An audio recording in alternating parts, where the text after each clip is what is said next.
Buenos días. Marcos 3, del 31 al 35. Del Evangelio de hoy.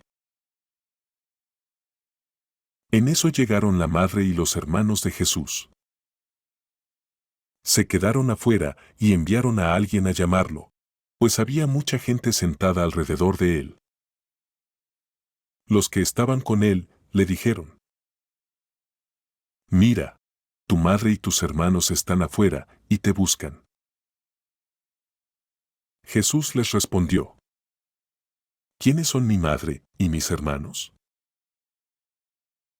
Luego, Jesús echó una mirada a los que estaban sentados alrededor de él y añadió: Aquí tienen a mi madre y a mis hermanos. Cualquiera que hace la voluntad de Dios es mi hermano, mi hermana y mi madre. Palabra del Señor. Para una mejor experiencia espiritual, te invito a que, antes de continuar leyendo o escuchando la reflexión de hoy, hagas una pausa para meditar en lo que a ti te dice Dios por medio de su palabra.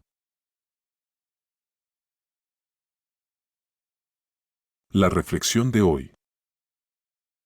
Jesús hoy nos enseña que cualquiera que hace la voluntad de Dios es considerado por Jesús como su hermano, hermana, e incluso hasta como su propia madre.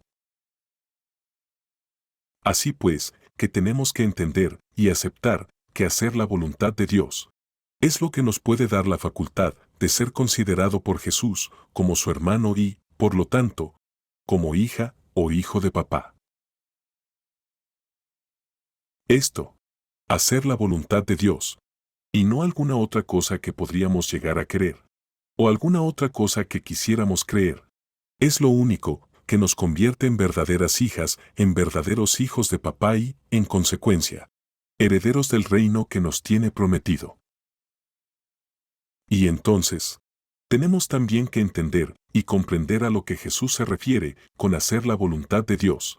Es decir, ¿cuál es la voluntad de Dios? Jesús resumió toda la ley y los profetas y todos los mandamientos en solo dos que todos conocemos muy bien. El primero, amar a papá con todo, por decirlo coloquialmente.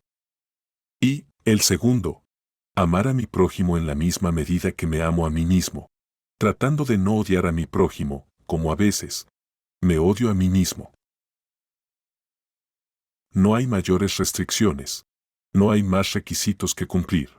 No es imprescindible ser santo y no pecar mucho.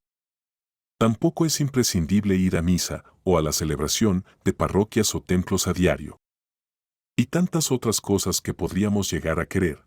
O quisiéramos creer que papá vaya a valorar más que el amor con el que lo amemos a él, como nuestro papá que es, y el amor que hayamos dado a nuestro prójimo mientras estemos de tránsito por este mundo.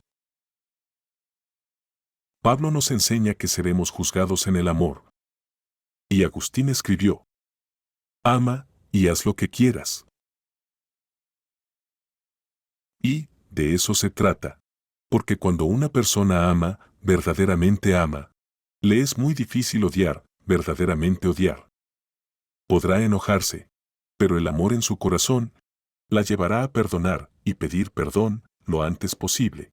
Pues esa persona sabe el tremendo daño que hace el odio, el resentimiento y el deseo de venganza. Lo que impresiona y molesta, siempre, y más aún hoy en día, es el repudio a Dios de tantas personas que no quieren ni pueden creer y aceptar a un ser superior a ellos, que lo único que nos pide es amar y recibir amor, y que lo único que nos ha dado y nos da es amor.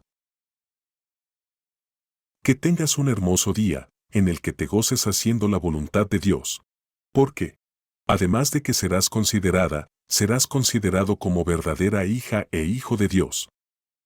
Además de eso, que ya de por sí es maravilloso. Además, te lo garantizo, te vas a sentir muy bien, increíblemente bien, porque amar se siente muy bien, y hace sentir a los demás muy bien. Y esa es la voluntad de papá. Muchas gracias por leer, muchas gracias por escuchar.